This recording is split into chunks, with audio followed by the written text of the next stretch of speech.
50 years later, we are headed back to the moon. NASA is launching the most powerful rocket to date in just 3 days. That is coming on Monday morning in anticipation of a historic moment. Fox 4 meteorologist Andrew Shipley is taking a look at the upcoming 42-day journey around the moon and back. I am so excited for this one, Andrew.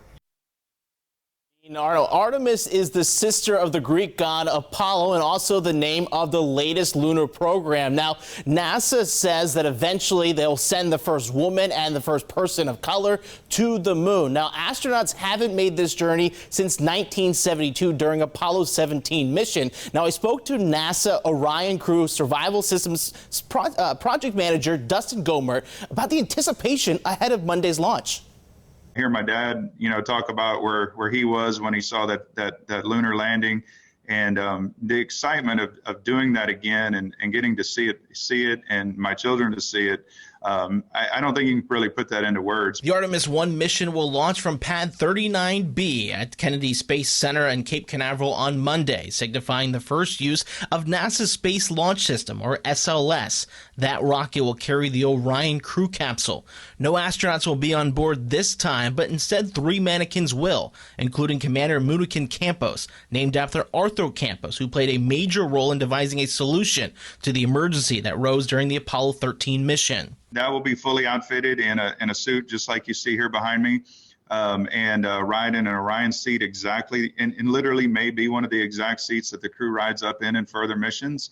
We'll have it instrumented to be able to understand more about launch and landing dynamics. And then the other mannequins are provided by some of our European partners, and they're going to be used to measure deep space radiation exposure as well. The trip to the moon and back will take 42 days and cover a couple million miles. To put that on your car would take you, 2 decades, and we're going to do it in a series of days. And just thinking about this and how honestly difficult it is to keep people alive in the hostile environment of space and all the work that goes into it. It's a phenomenal undertaking. It's a very, very exciting one, and honestly will lead to advances here on Earth for decades to come. When the SLS lifts off, it'll be the most powerful rocket humans have ever launched.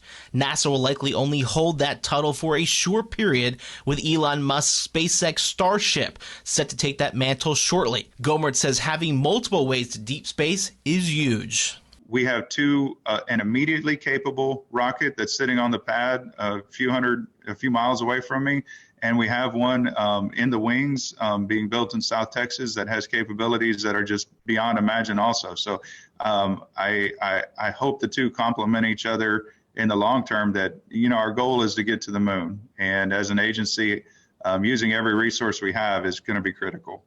If the Artemis I test flight goes well, NASA will send astronauts aboard Artemis II in 2024 for a shakedown flight around the moon, with Artemis III set to touch down on the moon's southern pole in 2025.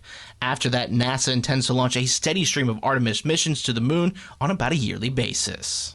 Now, right now, there's still a pretty good chance weather-wise that Artemis will be go on Monday. That said, NASA does have some backup opportunities on the calendar, September 2nd as well as the 5th. In studio, meteorologist Andrew Shipley, Fox 4. We are